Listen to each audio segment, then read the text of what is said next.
Hi, Summer. Hello there. I was wondering if you could help me do a quick audio visual check. Um, Not sure how great my internet connection is here, but does it seem okay? Looks pretty steady. Your audio sounds good. Okay, great. Hey, Zach. Hey, Tom. I'm hoping we have quorum tonight. With Dennis being late, we're gonna need everyone else to show up. Well, just one more, I guess, but I think you're muted, Rick. I am. That way it got over with early. Yeah, you just need the one more.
Well, it's 7:01, but we are just waiting for one more member of the planning board to join. Hopefully Rachel will be with us soon.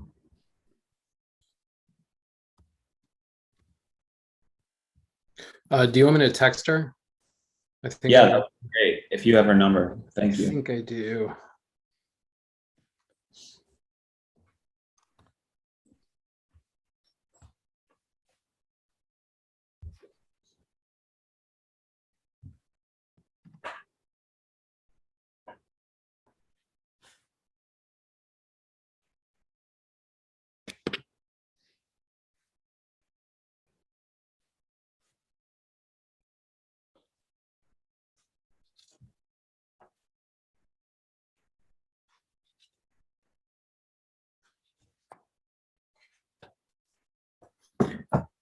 Okay, just sent.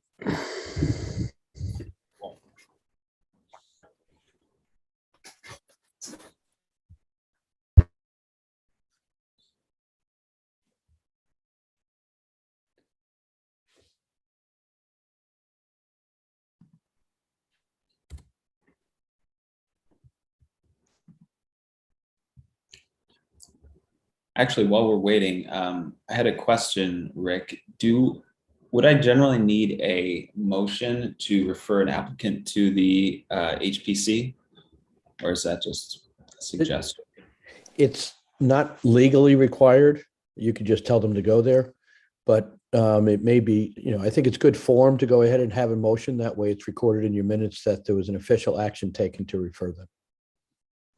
Okay. And referral to the UCPB also is a motion? Yeah, you usually do a motion. Yeah. Again, it's not required, but I think it's good practice. So if you miss it sometime, it really doesn't matter.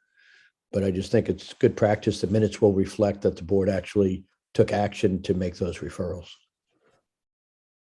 Great.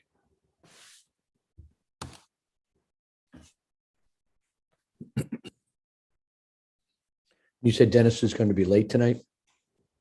Yes, he sent us an email a little while ago saying that he would be here. He was in another meeting and probably wouldn't be here till 7:30. So, yeah. No response from Rachel so far. Okay, I bet she'll be here. We'll just give it a few more minutes. Yeah, you really have no option but to give it as many minutes as it takes for either Dennis or Rachel to show up. Yeah. Because you don't have a quorum. The only action you can take is to adjourn the meeting. Okay. So you can't have even the parties just make a presentation for informational purposes. You can't discuss it. You can't do anything. It's like you don't exist, Zach.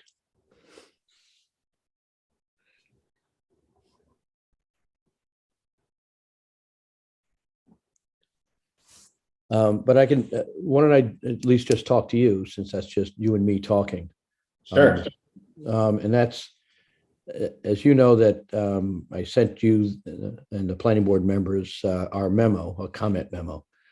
And a lot of those on the first application really are mainly code compliance issues. So I don't know whether or not it makes some sense. I sent it to Corey as well.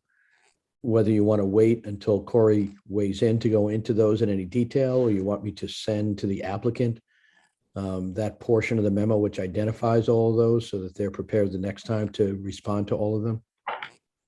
Just something to think about.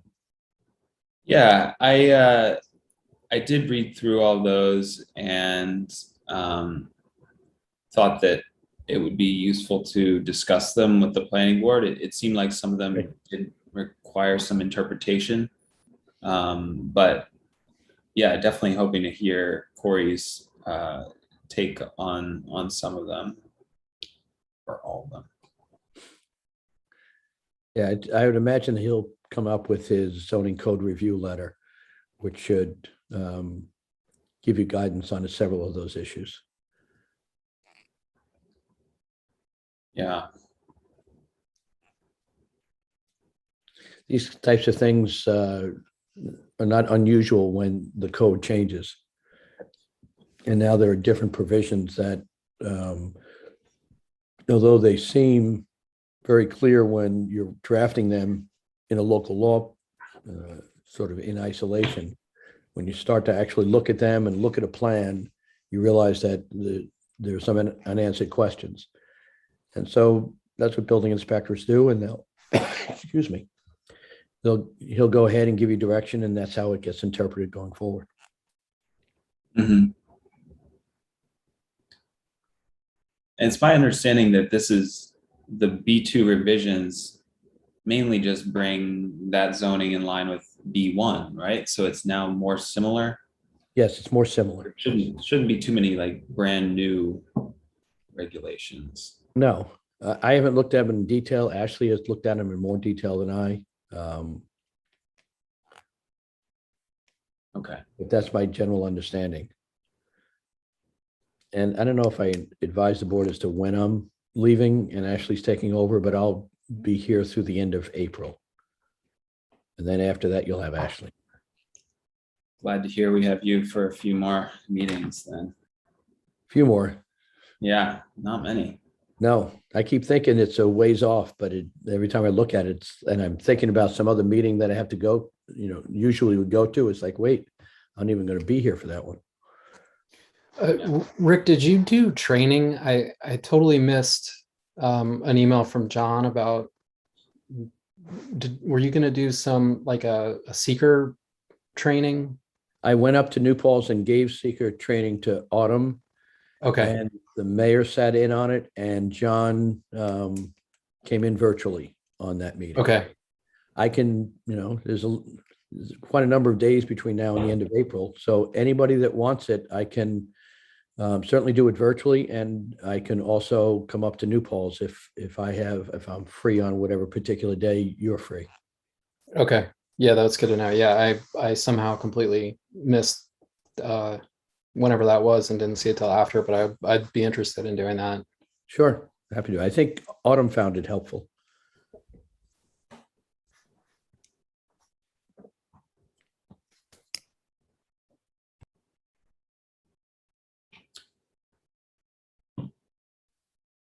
Best presentation I've seen in a long time. In fact, if you decide to come back again, I'll attend a second time. Okay. I wasn't clear enough the first. Very clear, but it's it's a long process, right?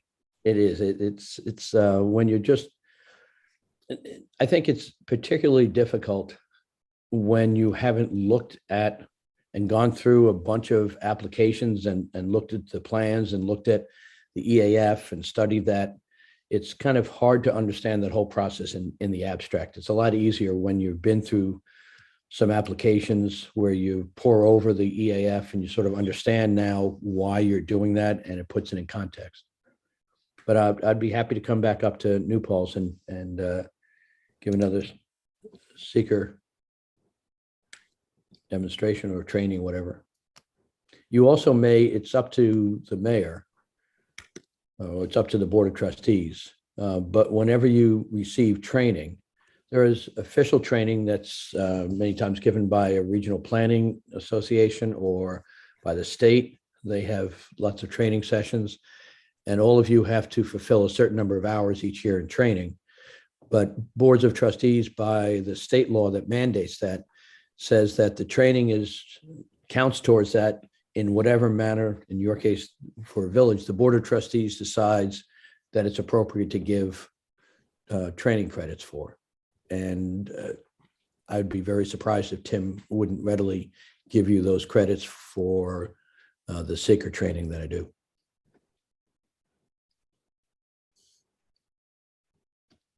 So if you need credits, and even if you know everything about seeker, you can just sit along.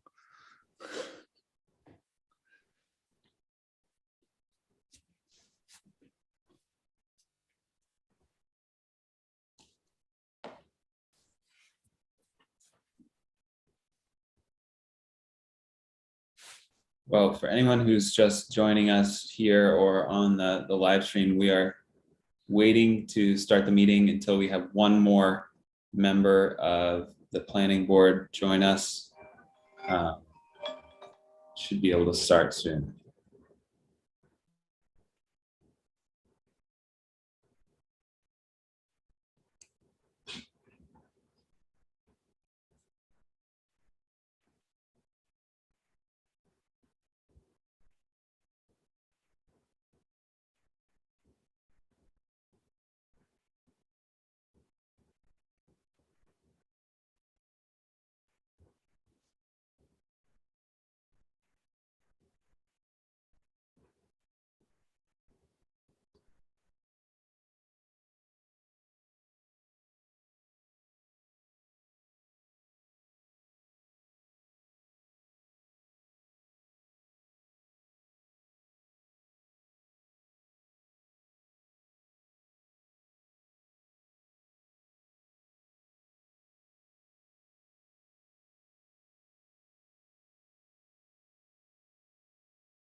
Anybody know any show tunes they want to share?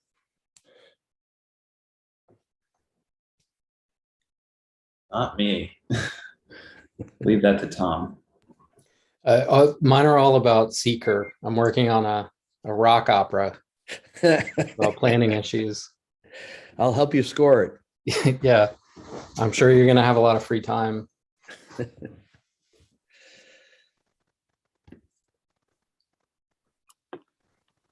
Gentlemen, could I just ask you a question? Please, not the meeting.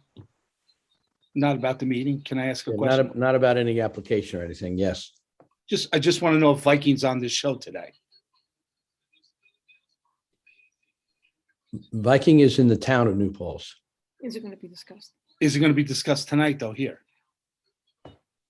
There's nothing on the agenda for them to be discussed. So did I miss something? Were they approved? No, it's in the town. This is the village planning board. There's a Okay. separate town planning board. The Viking Industries application is before the town planning board. They And have what not been yet approved. And what day was that meeting? Monday, This Monday passed? yes. Oh, because then I was told the wrong, I'm sorry. I was told the wrong thing. I told that the meeting was tonight at the 15th because they had a on-site show on the 12th, but it snowed. Hello? Yes, there was a planned site visit on Saturday, but it snowed, so the planned site visit did not occur. But it was on the agenda at the town board. It has nothing to do with the village. It was on the town board, planning board agenda, published, and it occurred last night. Are you part of that? No. I am the planning board attorney for the town planning board as well as the village. That's probably why it gets confusing. Okay, so if you don't mind me asking you, was it approved? No, it was not approved. All right, and will there be another meeting? I don't mean that, Yes, because it can only be approved at a meeting. And so the public hearing was closed, but there's still several issues outstanding that have to be submitted and more discussion had before the planning board. They also need to get a variance from the ZBA, the Town Zoning Board of Appeals. right? My other question was, They did complete seeker last night. okay, hello, I had sent in a whole sheet and I never heard a word from it to both boards, the zoning board and the planning board. Never heard a word. They wouldn't necessarily reply to submissions made. When people make submissions, they take that into consideration just as they do when people make comments at a public hearing. They don't call the people back and say, thanks for your comments or anything. So you've given your comments. If it was received by the town building clerk, then it would have been distributed to the town planning board members for their consideration. And hello, and that's it? That's all. No, that's not it. There's a lot that happens, but with respect to your comments, they don't respond back to your comments necessarily, to you personally. They have your comments, they will consider your comments, and to the extent they need clarification from the applicant or they want to discuss it further, they will do so. But there's no specific follow-up back to you Okay. in the ordinary course. All right, so since your meeting didn't start, I just wanted to say one thing. This has been very, very confusing to follow. We as neighbors, we've all tried to follow these meetings, but every time it's bumped all over the place. First of all, I don't understand why it's still virtual. This is not the proper forum. This is the Village of New Paltz, which has nothing to do with that application. Secondly, it does not get bounced all over the place. Every time they are on the agenda, it is published ahead of time on the agenda that's listed on the town website. And when it's on the agenda, it gets addressed. Well, that's not what my neighbors have been telling me. Well, I don't know what your neighbors are telling you. That's what I'm telling you. Well, I'm just letting you know. We put pictures in and everything. Never heard a word. It's not that I'm against. And I'm telling you that it doesn't mean that they're not considering it. No planning board that I know of, in response to comments that are sent to them, write back and say, thank you for your comments. They just it's their business to take those into consideration when they're given. Just like the people both in favor and against projects write in, the applicant submits things, and all of those things are considered by the planning board, but they don't reach back out to contact people. There are times that you can have comments at a public hearing. This public hearing went on for 3 nights, 3 different meetings. And people could have, it was virtual, so they could have dialed in and made their comments there. At the last meeting on Monday, there was no public comments, and so they closed the public hearing. I couldn't get on. That's why. I don't know. I don't know what to tell you. Everybody else seemed to get on. That's not what I heard from Mr. Du Bois. That's not what I heard from his neighbor who put the picture in about the lighting problem. I don't know. That was supposed. I clicked on the agenda link and I got on fine. Okay. Listen, I know this isn't your backyard. It's in my backyard. Okay. I understand how you got to look at this. Okay. But it's not fair. That's all. It's not fair.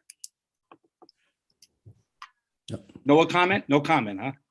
It's not Comment? fair. Yeah, the comment is I believe that the process is fair. But I disagree. Okay. I'm going to sit right here. These guys don't live with what we will live with. Go ahead, make a comment. I'd love to hear it. The people on the planning board, the people that make decisions live in the town. So do I. I Right. lived in the town my whole life. I worked in the town. I retired from a job in the town. I've been here. And your Okay. voice is I don't being think you heard by guys the look- planning board. I don't think you handle the situation with the you're supposed to be representing us. And I don't think you do.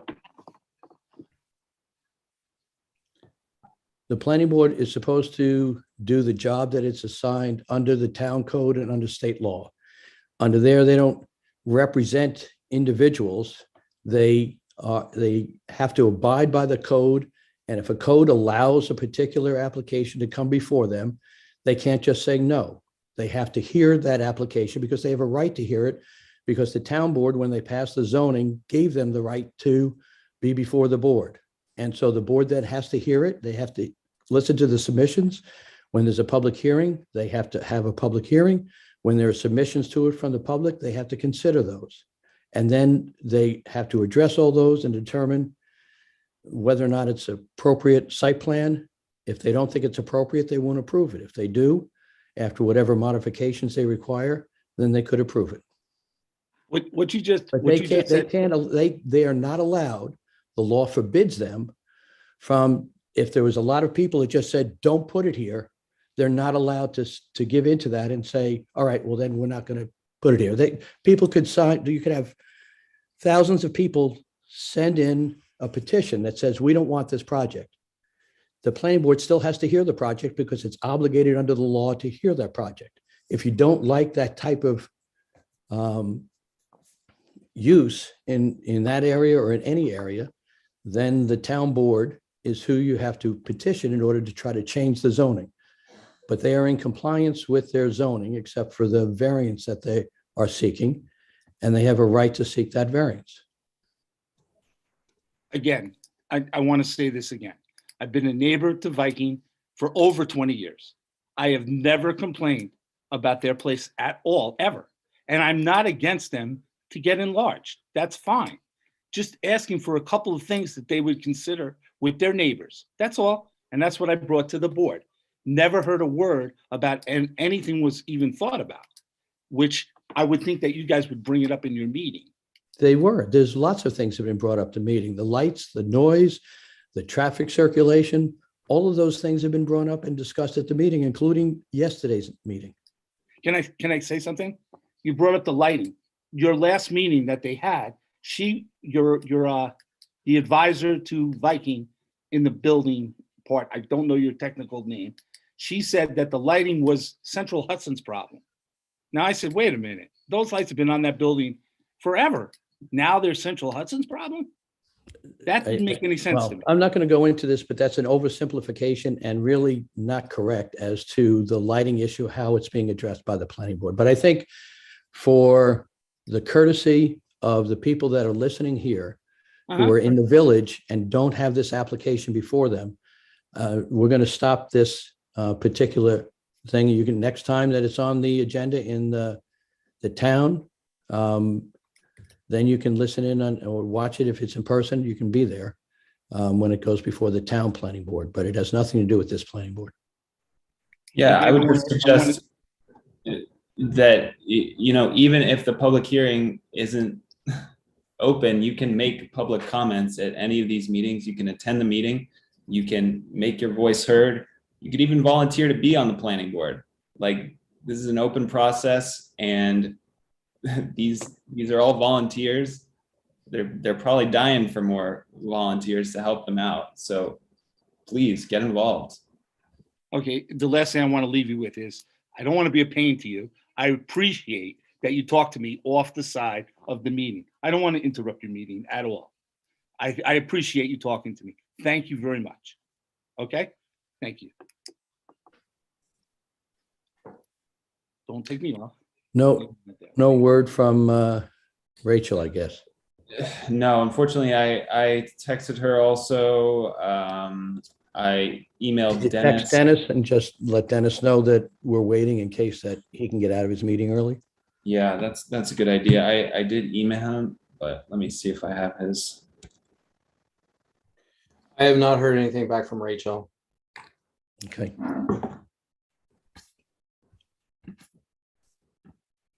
I think our best bet is to either wait for or nudge Dennis if he can get out of his other meeting early. Yeah, I'm.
Okay.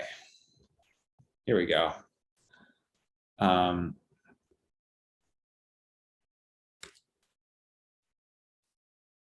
Rachel, are you there?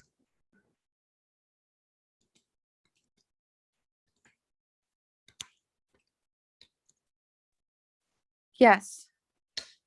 Great. Well, welcome everyone to tonight's meeting of the Village of New Paltz Planning Board.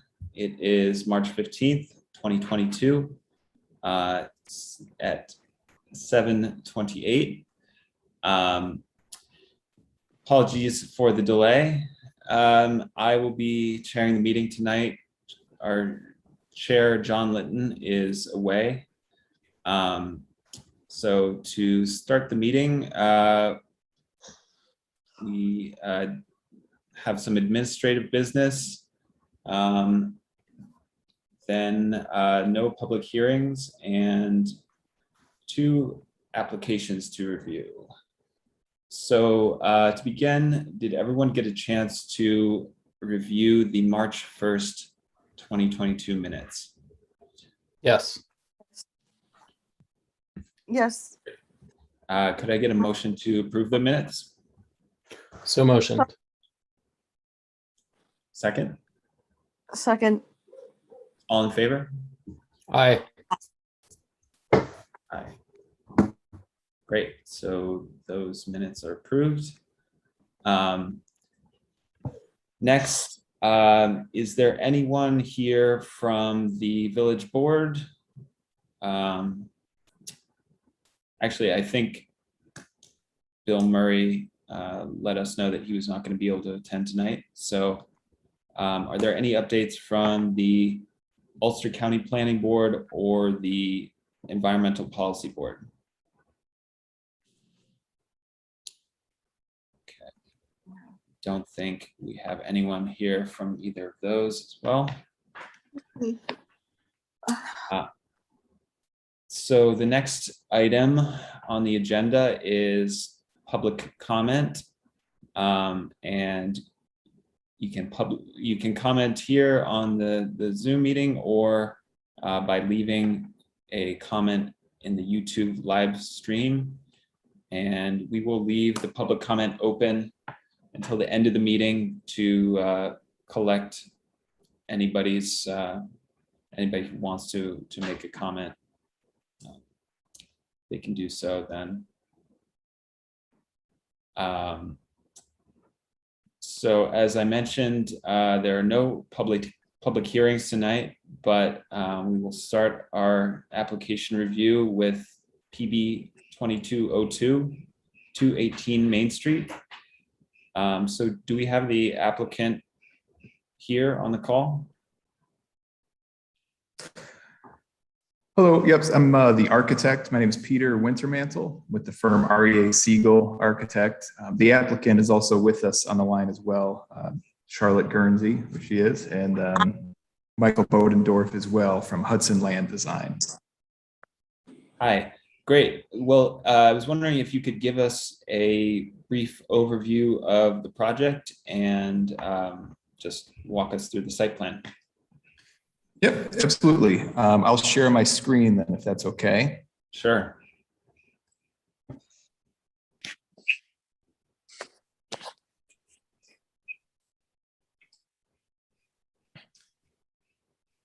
Okay. Well, thank you again for having us. We really appreciate you taking the time to review the site plan application before you. The intent of the project is to create some more usable office space at this location. So there's an existing building there now, and there's a small addition that will act as the new entry, as well as a half story over the back, the 2/3 of the existing building, which would turn existing attic space and give that attic then some more usable space, turn it into a half story then.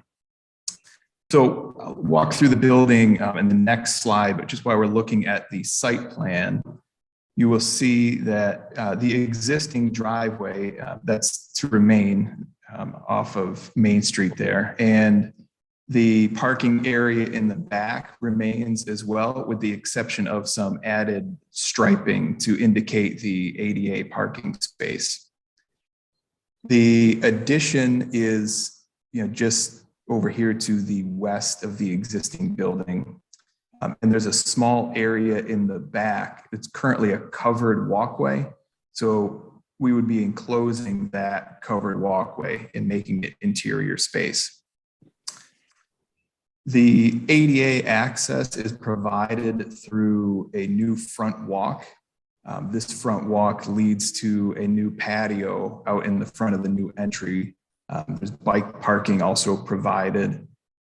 So the regrading, to obtain that ADA walkway would happen between, the driveway and that walkway, and then that would be infilled then with some native plants. There's existing planters that wrap the back of the building. Those, they're kind of falling apart now, so those would be rebuilt in stone rather than wood, and those would have native plants in that mix as well. So in terms of the site plan, again, the footprint grows slightly with this new enlarged entry to the west here. again, parking stays, the number of parking spaces stay. And next, then just to see the building. So we are proposing adding glazing to the gabled front, which faces the street. The side entry you can see in the distance here, again, that's the addition. All of the siding would get replaced. So we're showing a dark gray board and batten, a fiber cement siding, and there's a new galvanized metal roof that continues throughout the building. So you can see the pop-up, which is that half story in the back. The view from the parking lot down low, there is an existing basement. And again, you can see those planters wrapping around the back there. The lighting would also be replaced. There's an existing floodlight. It's right just on a wood post right now near the driveway entrance. So we're proposing to replace that with something a little more appropriate.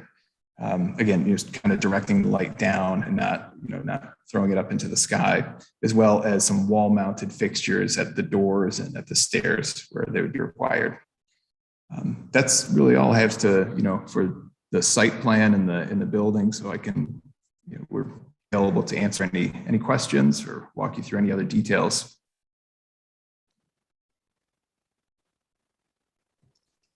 Great, thank you. So it looks pretty radically different from the existing structure there. Will it be completely changed siding on the outside and everything, the whole interior being redone as well? Not the entire interior. Yeah, some portions remain. We're kind of trying to work with some of the interior features that are there. Some of the walls will remain, so it's not a complete gut job of the entire interior, but most of it gets reworked to open it up a little bit more. Currently, it's divided into smaller spaces, and that is opened up more towards the front, towards that gabled front facing the street. So there'd be a larger office space there. So there's, some interior remains, but most of it is reworked. As for the siding and everything, that would all be redone. There's some areas, that were kind of pieced together, it looks like, over time. So all of the siding and the exterior would look consistent then. So it would be, cohesive. Peter, do you mind showing us on this, just like with your mouse, what's new construction? Yep. So new would be, if you can see in the middle picture here, and let me zoom in a little bit if that helps you.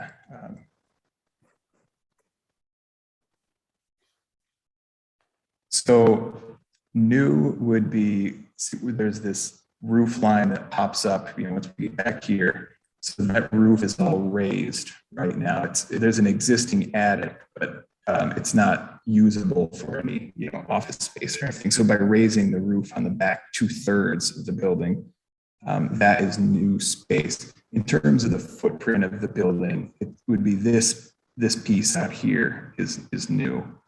So I can show you in the plan as well, so that's 10 feet that would come out here, by that 22 feet. Okay. So that's the enlargement of the footprint.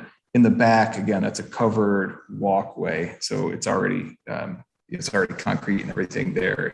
So that would be enclosed as part of the interior space. And then this back, 2/3, again, that roof is lifted up there. Got it. Thanks. Mm-hmm.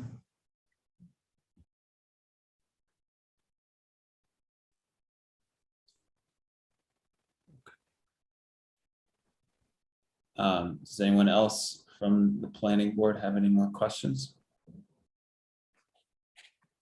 No, it looks like, Just one thing. Have you discussed it with Tom Olson at the Historic Preservation Committee? I have not at this stage, no. Yeah, I just say I would recommend you do. Okay. Yep. Yeah, that will definitely be something we can recommend or request. Actually, under some of the current laws pending here, I think it's really almost going to be a requirement.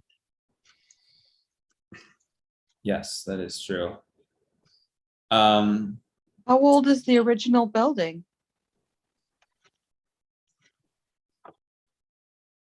I don't have that date handy, so we can get that for you. And yeah, sorry, off the top of my head, I've got some existing drawings, but I don't have that date of when it was originally built.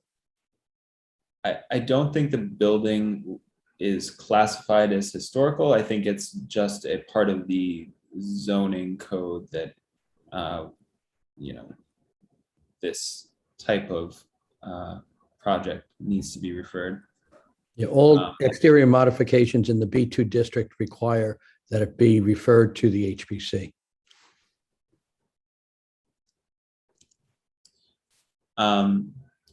So there are a number of issues that were raised by our attorney that I think the planning board should discuss this meeting. So the HPC referral was certainly one of them. We also are waiting on Corey's memo regarding some of these zoning points, such as whether the proposed addition makes it a multi-story building, triggering different requirements. There are a number of small changes to the site plan, small revisions that we can send you. Okay. I did want to discuss with the planning board the signage and specifically the type of lighting. The code prohibits internally illuminated signs. However, you are proposing a sign illuminated by recessed LEDs. Is that correct? That's correct. Yeah, so it wouldn't light the sign from within. It would kind of wash, the face of the sign from above. So rather than hiding a sign in the landscaping and projecting it up, that tends to throw more light out into the atmosphere. So recessing the light, in the sign itself to wash the face of it. It wouldn't be a lit box, but it would, graze the face of the sign. That way the light is more focused and directed down and not leaving the vicinity there. So then there would be no light sources that were pointing out towards pedestrians or cars or anything.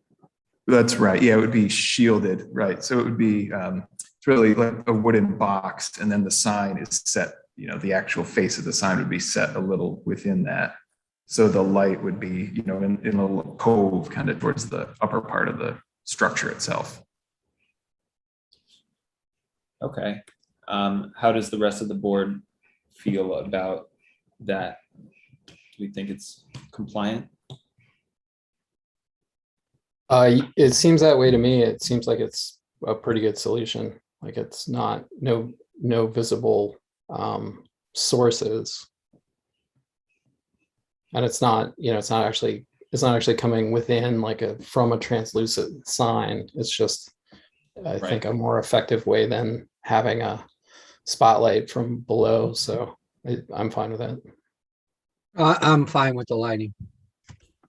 I think not only for this application, but for similar applications going forward that may use the same solution, I think it still needs to get an opinion from Corey as to whether or not that constitutes internally illuminated, if in fact it's interior to the face. Okay. As I Understood. understand it. So Yeah. it's, and Corey may be fine with it, but that's one of the things that he has to, I think, opine on, so that not only for this application, but for future applications can be guided accordingly. Okay.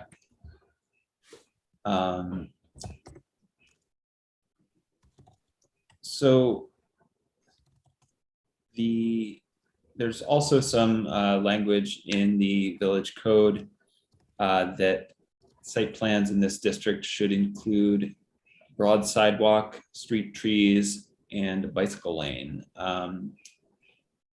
Obviously, there is an existing curb and trees, some nice mature trees, which it seems like you are keeping. So is there anything, does the board feel like there's anything else that should be required regarding this? I don't see anything. No. Is there any, so I guess the only increase in impermeable surface is from the one-story addition, and I guess that's it then, right? Yeah, there's more walkway now to the front, but again, it's minimal compared to there's small, like a small path to the front now. So this is a little larger, but it's minimal compared to what's going on in the rest of the site. Yeah, this is Mike Bodendorf, the engineer for the project. The additional increase in pervious is about 700 square feet, including the proposed addition, that walkway, the retaining wall, the stairs, and that addition to the back is sort of a wash as far as impervious goes.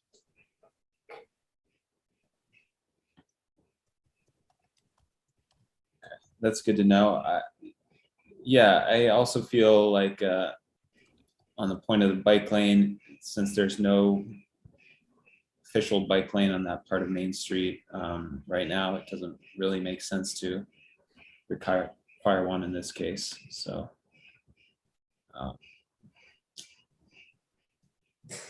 yeah. I have to look, Zach, to see whether or not that's mandatory rather than just, you don't think it's needed here. I'll try to find that out now. Yeah, it wasn't entirely clear from the section of the code that you quoted, but good to know. Again, if there's any uncertainty, it's what the law requires is that unless it's clear, any code issues should not be interpreted by the planning board. That would be in the sole province of the building inspector to interpret. If you read it a certain way is not requiring it, that's one thing. But if it's unclear, then the planning board nor I can provide that clarity. But if you think that it's clear by its language, it doesn't require a bike lane, then you have the right to go ahead and decide that issue. But if you think that it's not clear, then it would need to go to Corey. Okay.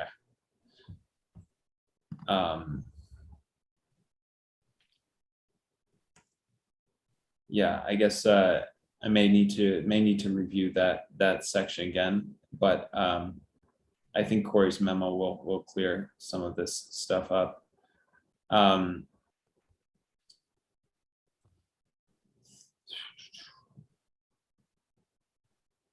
Yeah, there were a few other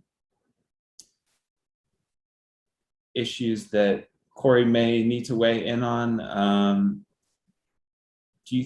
Are there any important things, Rick, that the planning board should discuss? Any of these remaining issues that that Corey may need our input on? I'm looking over my memo now.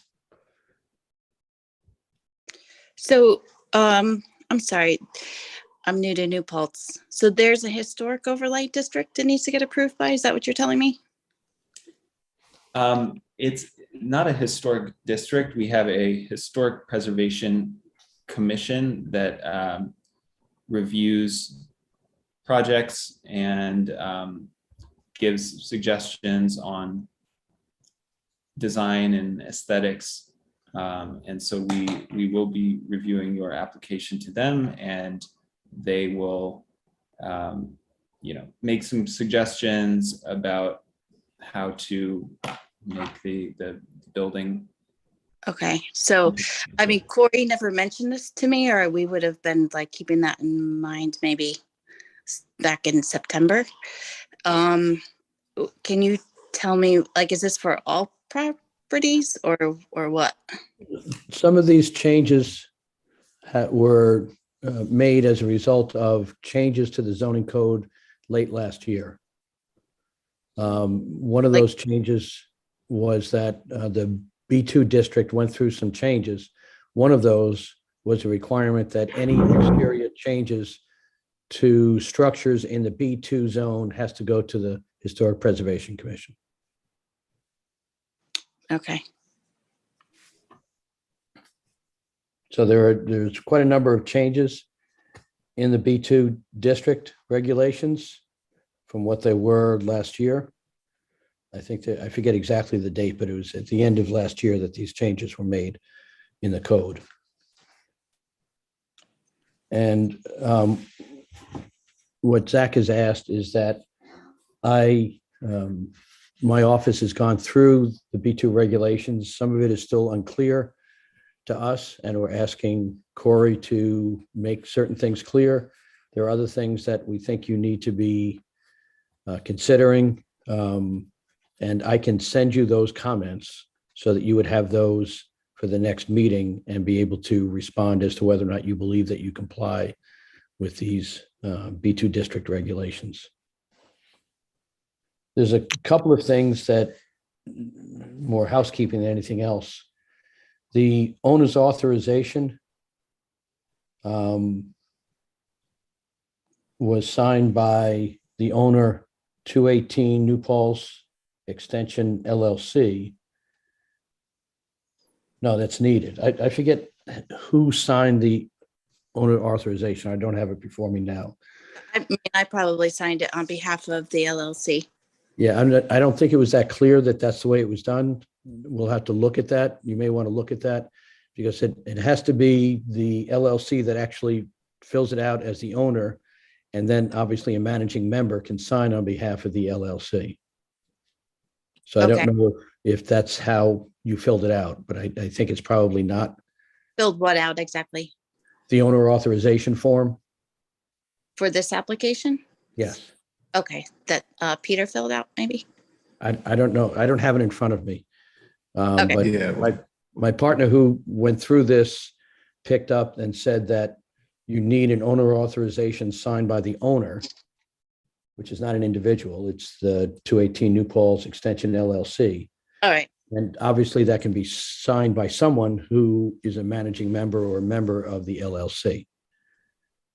But we run across it a lot. It's not unusual where the member will simply fill it out and say yes, but it's technically not correct. It's easily correctable, but it's just something that has to be done. Okay. There was, well, some of these I can just send to you. I think it would probably be best because you can look at it and determine whether or not you believe you comply, and then you can state that at the next meeting and why, or you make modifications to the site plan in order to comply if you feel that it's deficient. And we don't know yet. The planning board has said that it's fine with the sidewalk and trees. I'm not sure at this point that the board has the ability to waive the bicycle path, but that's going to be something that Corey has to determine. I mean, I could go over each of these, but it's going to take some time. I think it's probably better just to look at it. give me the highlights if, or Yeah, I think that maybe it would make more sense for you to send those directly to the applicant, Rick, and we'll hear back from Corey, get some more clarity on the issues, and we'll do what we can tonight to move the application forward by going through seeker and doing referrals and stuff.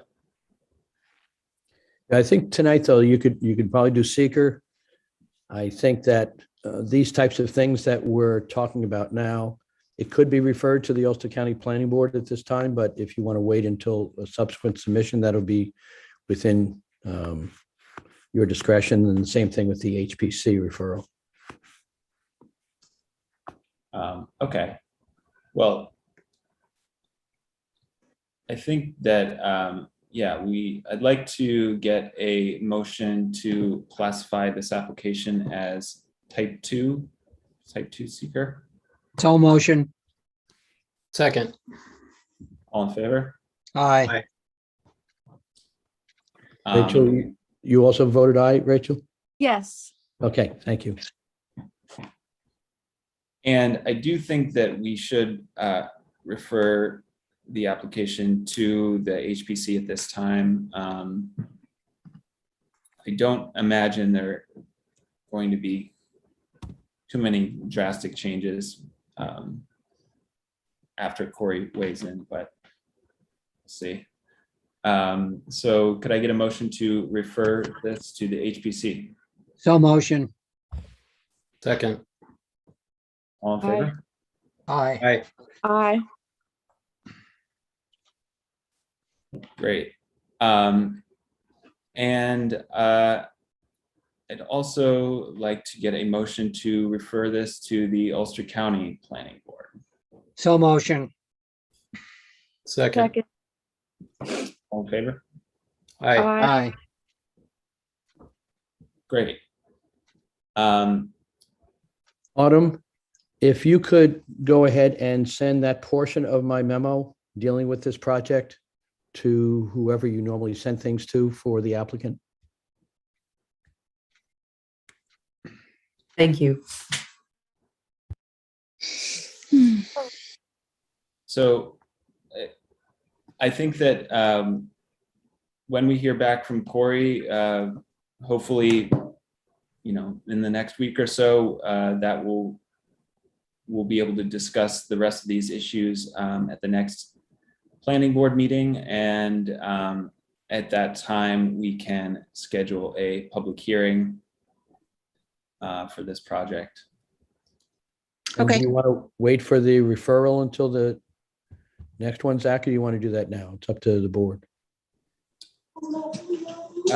Wait for which referral? To the Ulster County Planning Board. Oh, I just made the motion to refer it to the, HPC. actually, I did. And then two- the planning board was after that. Yeah, Okay, I missed that. I apologize. no worries. Yeah, so Okay, we referred it to both of them, and yeah, hopefully we will hear back from them soon as well. So I think that is all for tonight, unless any of the other planning board members have something they'd like to say.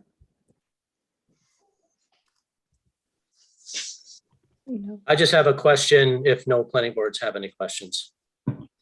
Sure, go ahead. If we have any questions in regard to Mr. Golden's comment memo, is it okay for us to contact Mr. Golden directly to ask questions before we make a resubmission to the planning board? I believe you should CC the rest of the planning board as well. Certainly, But sure. yes, Yeah, just in case. We don't know what they are, so it's just in case there's something we don't understand what the comment might read, just for clarification or anything like that. sure. Yeah, that would be fun. And I just want to answer a question. I don't remember who asked it when the building was built, but according to Ulster County Parcels Access, it was built in 1965. Thank you. Well, thank you for your time. We will see you at the next meeting. Okay, thank you very much. Thanks for your Thank you. time. Thank Good you. night. Bye.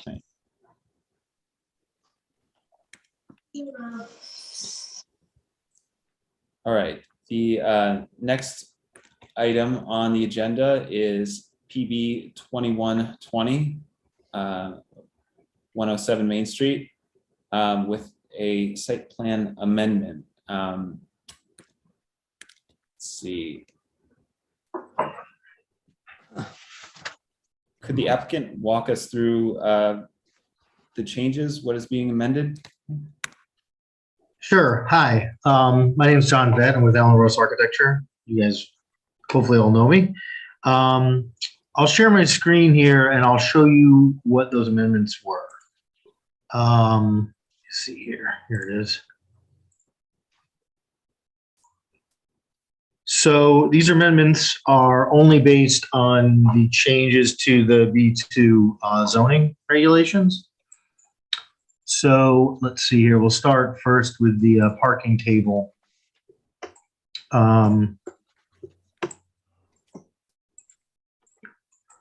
So the parking regulations changed, and rather than being broken down by the apartment needs and then the restaurant bar needs requirements, I should say, they changed to you still have the apartment regulation requirement, but you can see that it changed to 2.1. It used to be per number of bedrooms, I believe it was.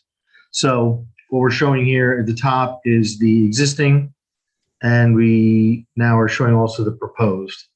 You can see in the proposed, for what we have, there's 2.1 spaces required for a 3-bedroom apartment, which is our condition. So that rounds up to 3 spaces. We have 3 spaces provided on site. Then for the bar tavern, the new code requires 1 additional space for each separate commercial use. So the building has the bar restaurant downstairs, that's the commercial use, has the apartment upstairs. So we're noting that there's 1 space required for that. Unlike the previous code where there was a distance requirement to a public parking, that's changed now, and on-street parking is allowed to be considered if it's directly in front of the property for that requirement to be fulfilled. So you can see here, reciting the new section of the code, that on-street parking along and adjacent to the property frontage may apply toward on-site or off-site parking requirements. Or off-street parking requirements for residential or guidelines for commercial. So another nuance of the code, of the new code, is that for residential, they are considered parking requirements, and for the commercial, they're considered parking guidelines. Which gives, I guess, you guys and everybody a little more flexibility with that, which I think is a good change to the code, honestly. So as you can see here, we have 3 spots in front of the building. So we have 1 required, and there are 3 provided. So that in our reading of the code, that satisfies that requirement. Are there any questions on that part? Okay, Makes sense to me. great. Let me move out to this over here. Another change to the code were the elimination of lot area requirements. So you can see there in the column required, they just don't exist anymore. So we eliminated them. And but the existing conditions are still listed here. No need to change that. The front yard requirement changed. So you can see here under note that we noted it there that per Schedule A, the required front yard is to include sufficient space to allow construction of sidewalks and related pedestrian amenities. That's just out of the code verbatim. So we're just kind of making a note of that. We're not really making any changes to the sidewalk or any of that, but we just wanted to note in the code that that's how it works and that we're compliant with that. The side yard requirement also changed to be 0 to 15 feet. So we have greater than 3 feet, and proposed is still greater than 3 feet. The code actually requires, you have it here listed as minimum side yard. The minimum side yard is 0, 15 feet is the maximum under the code. This looks like it's up to 15 feet minimum, which is not. Oh, I see. Sure. It's not going to change anything. It's just, you might No, I want to put understand. another line saying maximum, and then you would put 15 feet. I see. Or we could even change it to say something like side yard distance requirement or something like that. Something like that's Have it fine. as a single line. We're happy to make that change if the board wants us to make that change.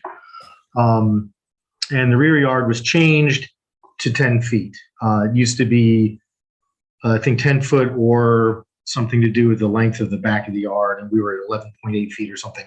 Anyway, it changed to 10 feet, and we are still going with our proposed 12 foot 8. Minimum lot coverage changed, and we're still showing that we're complying with that. And the percentage changed slightly. I forget what it was, but we're still compliant. Maximum lot coverage. Sorry, maximum lot coverage. Thanks, Alan. And I think that was it. Right, so that was it. And then we just added some notes and coordinating with the new code requirements. So you can see the required setback has been updated to show the new requirement there on the plan. And at the front, we just wanted to indicate those 3 spots on the plan since we're relying on those for the commercial parking recommended requirement or guideline requirement. So that is it. And we tagged, of course, I can't see this because there. We just tagged those changes and updated them with the date that we submitted the drawings to the board.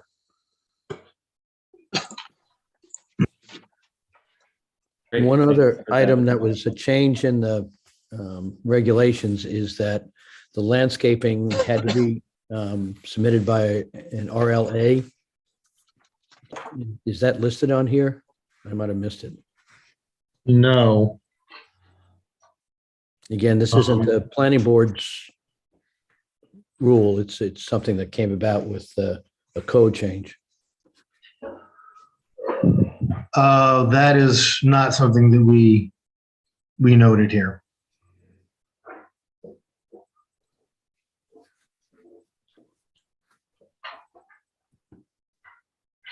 Okay, so there are a few small details that we can send to you of small, wording changes on the site plan.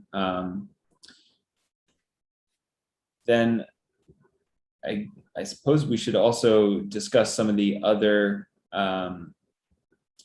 issues related to the new zoning, such as the sidewalks, tree screening, bicycle lane issue that we were just dealing with. I mean, clearly you have a sidewalk and some landscaping in front of the bar. Is that correct? Is there any landscaping like in between the sidewalk and the building? Any planters or? There is none currently. There wasn't any before, and Right. we are not showing any currently proposed. Okay. As was noted in my memo, I don't know that they basically handled most of the stuff in my memo that was specific to this. I think we have the same issues that we had with some of the others as to how Corey's going to interpret that. And so this is another one that I think needs Corey's memo to determine whether or not this is in compliance with the new B2 regulations or it needs some adjustments. Unless the planning board has other issues, but the feeling that I got, they tried hard to go ahead and comply with the B2 regulations. They've made changes in the plan. The plan was previously approved, but now the changes have to be done under the new B2 regulations. But I think it would probably be most appropriate just to see what Corey says and then follow his lead. Yeah, I completely agree. Do any other members of the planning board have questions about these amendments? No, it looks good to me.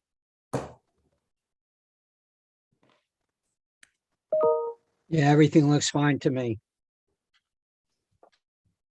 Okay, great. Yeah, then I think that we should wait to hear from Corey and get his updated memo.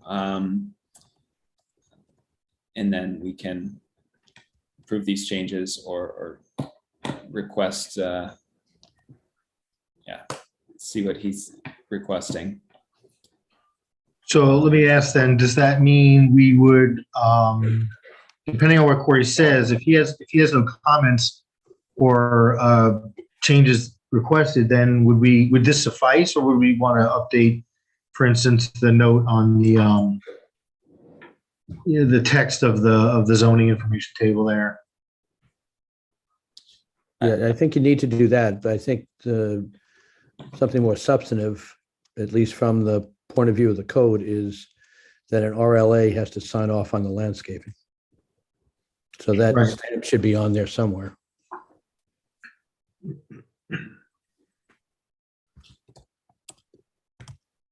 Yeah, and actually you also highlighted another potential issue with the parking table, Rick.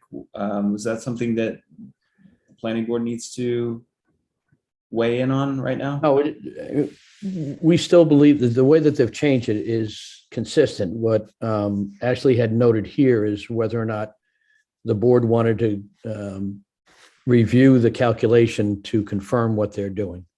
Ah, okay. But from our point of view, it's fine the way it is, unless Corey comes up with something different. I see. That makes sense.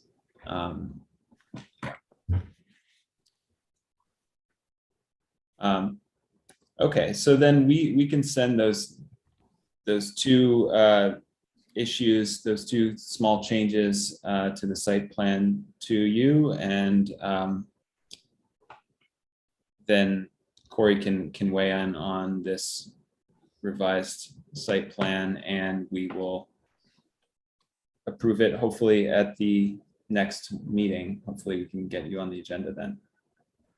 Yeah, all of the referrals have been sent and received. The public hearing was held. CBA variance was granted. So I think the only thing that's left, other than the two changes that they're going to make that we discussed, and anything that Corey does. So it may make sense if you touch base with Corey so that you can get a hold of his memo as quickly as possible. So if he's requiring some additional changes, you may want to make those changes first before you submit. Certainly, yeah, we'll reach out to Corey and coordinate with them to keep it efficient.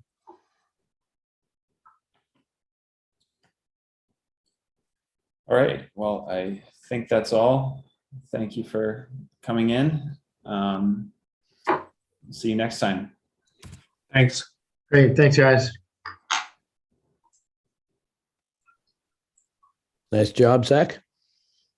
Thank you. There's just two more things to do. Autumn, were there any public comments received?